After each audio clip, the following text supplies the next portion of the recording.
Here in the Everglades, as in all ecosystems, every living thing is linked together to form a very complex community. Everything is connected in some way. In order to grow and survive, there are two things that every organism needs: matter and energy. Today we're learning about sustaining ecosystems, trophic levels, and energy. We're learning about food chains and food webs. But where do these things come from? And how do they pass from one living thing to another? This process, the flow of energy and matter through a community, is most easily understood by constructing a simple illustration we call a food chain. Today we'll construct a typical Everglades food chain. But the story really starts about 93 million miles from South Florida. The sun is like an enormous nuclear reactor, radiating its rays across the solar system. Without the sun's energy, there would be no life on Earth. Without the sun, there would be no plants. Well, where does all the energy come from? The energy comes from the sun for our ecosystems and for our food chains. How does the ecosystem, or how does the ecosystem harness this energy? Well, the answer is photosynthesis. If you have green plants or green algae, they can use sunlight to produce carbohydrates. The way that this happens is if you take carbon dioxide, which is from the air, you combine it with water, you combine it with some energy from the sun, you will make sugar and oxygen. Plants will absorb the carbon dioxide through their leaves. They will take water from the roots, bring it up to those green leaves. It will take energy in the form of sunlight. And all plants that are green have a chemical called chlorophyll, and that will allow you to take carbon dioxide, water, and energy and turn it into sugar, a sugar known as glucose, and oxygen gas. And this is why plants produce oxygen gas and remove CO2 from our atmosphere. Now, we say that photosynthesis and cellular respiration are complementary processes. This means that they work together, but they're opposite. So take a look at the first reaction. The first reaction is photosynthesis. The second reaction is something known as cellular respiration. If you look closely, they're opposite. One uses CO2 and H2O and takes energy from the sun and makes this chemical right here, which is known as glucose and oxygen gas. The other one is what people do, okay? People and all mammals and all organisms do this, okay? So green plants do the top one, photosynthesis, but all organisms do cellular respiration. They take sugar, they combine it with oxygen, which they breathe in somehow, and they produce CO2 and water and energy. This is how you're making energy right now. You're taking in glucose along with oxygen inside your cells, and that's something called the mitochondria, producing CO2 and water and energy. They're called complementary processes because they're the exact opposites. The thing that photosynthesis produces, the products that it produces, are actually the reactants that cellular respiration uses. And the products of cellular respiration are actually the things, the reactants that photosynthesis needs. This is why we need green plants, and green plants need us. And through that process, we complement each other. Now, of the sun's energy, it's interesting, only a very, very small percentage is used for photosynthesis. So a lot of the energy is not used for photosynthesis, and most of it actually warms the Earth's surface. 30% is reflected by the Earth's clouds, and 70% warms the Earth and keeps the Earth warm. So only a very, very small percentage is actually used for photosynthesis and can be used by plants to turn it into sugar. The Everglades are full of producers, from sawgrass to mangroves. One very important producer is a slimy goo called periphyton. Periphyton is complicated stuff, but it's basically a mixture of different types of algae. It can be found covering the limestone floor and many of the submerged plants of the Everglades.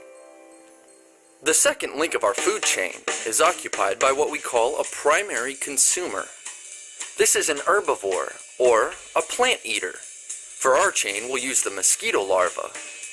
In its larval form, the mosquito is an aquatic herbivore, swimming around munching on organic matter. It loves periphyton. The gambusia, on the other hand, loves mosquito larvae. This is why we also call him the mosquito fish. We'll stick him in the third link of our food chain. The gambusia is what we call a secondary consumer. Secondary consumers are animals that eat primary consumers. Because the gambusia mostly eats other animals, he can be classified as a carnivore. The great blue heron is a fish eater. He has a dagger-like bill designed for spearing and snatching swimming prey. The heron is able to nab some pretty big fish, but the gambusia makes a nice appetizer. Because he mostly eats secondary consumers, this makes the great blue heron a tertiary consumer and gives him a spot on our fourth link. Now for the big guy. The American alligator is a formidable beast. As a fully grown adult, he's way at the top of the food chain. He's what we call a top predator, also known as an apex predator. For the gator, an unobservant great blue heron would be gourmet dining. This guy is aware of the danger. Time to go sunbathe elsewhere. So what is a food chain? A food chain describes the energy and matter flow through each trophic level. It tells you who eats who. That's what it is. And a food chain is generally just one line. Okay? So herbivores, they eat plants, algae, okay, or autotrophic bacteria, which means autotrophic bacteria means they make their own food, or the primary consumers, and they are the primary consumers of an ecosystem. Herbivores are the primary consumers. Carnivores are the ones that eat consumers from the levels below. So that means secondary consumers include many small mammals that eat rodents and small fish that eat zooplankton would be examples. Tertiary consumers are things like snakes that eat mice and other secondary consumers. And then finally you have your quaternary consumers, which include the apex predators like hawks and killer whales. It's difficult to put decomposers on, like mushrooms, onto a food web or a food chain because they actually break everything down. They get their energy from dead material, so therefore they consume all things, so therefore they're often left off of food chain or food web diagrams. Take a look at the following food web directly above me. Can you label the different trophic levels? Can you determine which ones are consumers? Which ones are the producers? Can you tell me who the primary consumer is, for example? If you did it correctly, you would know that the first order consumer or the primary consumer would be the grasshopper. You would know that the producer is the grass. And you would know that the fourth order or the apex predator is the hawk. So take a look. Hopefully you got those answers correct on the quiz that I just gave you. But that is how you look at a food chain. Food webs are more than one food chain. So if you want to write down this, more than one food chain combined together. And they're better representations of what's happening in an ecosystem. They're better because often animals don't just eat one other animal, they eat multiple animals. For example, the mouse here is eating mosquito and it's eating some different types of bugs. Okay, so it's more representative of what's actually happening in an ecosystem. So if we look at an ecosystem, we don't just do a food chain, we do a food web.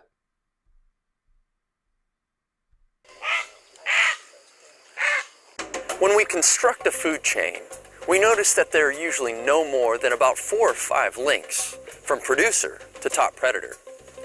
There's a good reason for this. When one organism eats another organism, it uses up a lot of the food energy that is taken in, instead of passing all of it up to the next link in the chain. Much of that energy is used in digestion and other metabolic processes as the organism grows, and passes out into the environment as heat energy. At the same time, a lot of the matter is excreted as waste and is incorporated into the soil. In fact, the rule of thumb is that only about 10% of the energy that is consumed by an organism passes on to the next level. This is called the 10% rule.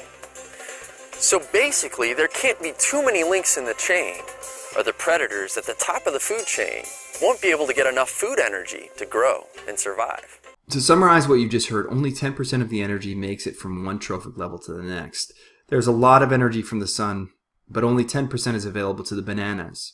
And then the fruit fly only has 10% of that. So it goes from 10,000 kilocalories to 1,000 kilocalories.